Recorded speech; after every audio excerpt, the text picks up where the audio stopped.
Shut up!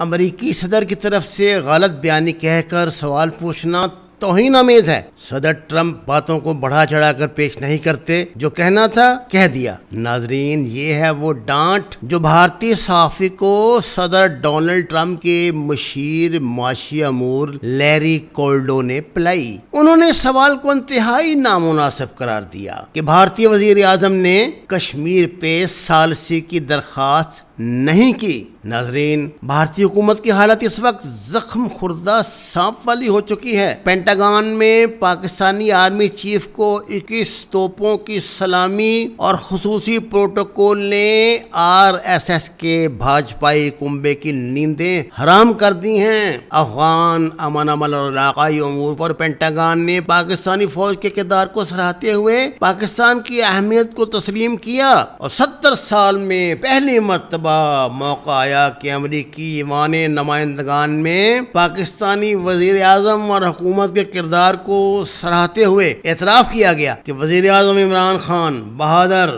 ایماندار، corruption غربت کے خلاف جد و جہد میں مصروف ہیں۔ امریکی حکومت نے افغان امن عمل میں پاکستان کے کردار کا برملا اعتراف کیا ہے۔ ناظرین، اس صورتحال نے بھارت پر بوکھلاہٹ طاری کر دی ہے۔ اس کے لیے کھسیانی بلی کھمبا نوچے والا معاملہ بن گیا ہے۔ وہ مودی جو پاکستان کو ساری دنیا سے الگ کرنے کی بڑکے مارا کرتا تھا، اس کے اپنے غبارے سے ہوا نکل چکی ہے۔ عالمی ذرائع ابلاغ نے پاکستان کے لیے حالات کو خوش آئند قرار دیا ہے، اور امید کی جا رہی ہے کہ سرمایہ کاری واپس آئے گی، اور بھارتی میڈیا پر پاگل پن کا دورہ پڑ چکا ہے۔ گزشتہ 30 سال سے وہ مسلسل بھارتی عوام کے ساتھ جھوٹ بول رہے ہیں، انہیں گمراہ کر رہے ہیں، اور ان کو ہر روز ایک اندیکھی جنگ کی طرف دھکیل رہے ہیں۔ بھارتی میڈیا جو RSS کے ہاتھوں اغوا ہو چکا ہے، بھارت کی تباہی کی بنیاد بھی رکھ چکا ہے۔ وہ وقت دور نہیں